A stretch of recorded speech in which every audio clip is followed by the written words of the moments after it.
આકરો તાપ સહન કરવાની સાથે આતરે દિવસે છોટાઉદેપુર નગરની જનતાને પાણી મળી રહેશે પડતા પર પાટું જેવો ઘાટ। રેતી માફિયાના પાપે છોટાઉદેપુર નગરની જનતાને આતરે દિવસે પાણી આપવામાં આવશે। ચેનલો ડેમેજ થતાં રિપેરિંગ કામ હાથ ધરવામાં આવ્યું। છોટાઉદેપુર નગરમાંથી પસાર થતી ઓરસંગ નદી સમગ્ર છોટાઉદેપુરની 35,000ની વસ્તીને પાણી પૂરું પાડે છે।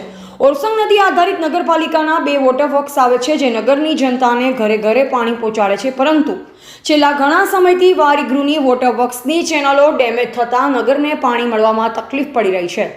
જ્યારે ગતરોજ નગરપાલિકા દ્વારા ગલીએ ગલીએ રિક્ષા ફેરવી જાહેરાત કરવામાં આવી હતી કે હાલ વારીગૃહની ચેનલનું રિપેરિંગ કામ ચાલુ હોય જેથી નગરમાં પાણી એક દિવસના આતરે આપવામાં આવશે।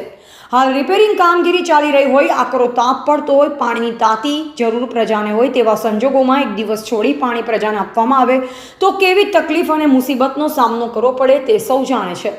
છોટાઉદેપુર ઓરસંગ નદીમાં રેતીની લીઝ ફાળવેલ નથી તથા ઓરસંગ નદીમાં આવેલ છોટાઉદેપુર વારીગૃહના કુવા પાસે જ્યાં રેતીની લીઝ ફાળવેલ નથી ત્યાં વિસ્તારમાં રાત દિવસ રેતી માફિયાઓ દ્વારા બેફામ ગેરકાયદેસર રેતી ખનન કરી નદીમાં રેતીનો જથ્થો ઘટાડી દીધો છે, જેથી રેતીના સ્તર ઓછા થઈ જતા ચોમાસામાં નદીના પાણીનો ધસમસતો પ્રવાહ રેતીના અભાવના કારણે સીધા વારીગૃહની વોટર વર્ક્સની ચેનલોને ટકરાતો હોય, જેના કારણે ચેનલો ડેમેજ થઈ ગઈ છે।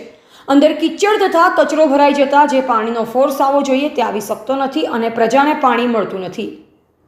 બેફામ ગેરકાયદેસર રેતી ખનન થતાં ઓરસંગ નદીના પાણીના સ્તર ઊંડા ઉતરી ગયા છે। જ્યારે 7 કરોડના ખર્ચે બનાવેલો ચેકડેમ પણ હાલ શોભાના ગાંઠિયા સમાન જણાઈ રહ્યો છે।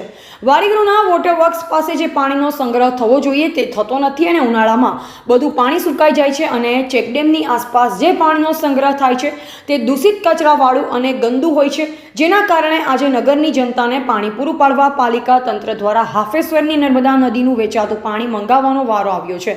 તે પણ ચેનલો ડેમેજ થતાં હાલ આતરે દિવસે પાણી આપવામાં આવી રહ્યું છે। જ્યારે રિપેરિંગ કામ ચાલતું હોય, કડકડતી ગરમી ચાલી રહી હોય અને એક દિવસના આતરે પાણી આપવામાં આવે તેનાથી પ્રજા પર ભારે લાચાર બની છે।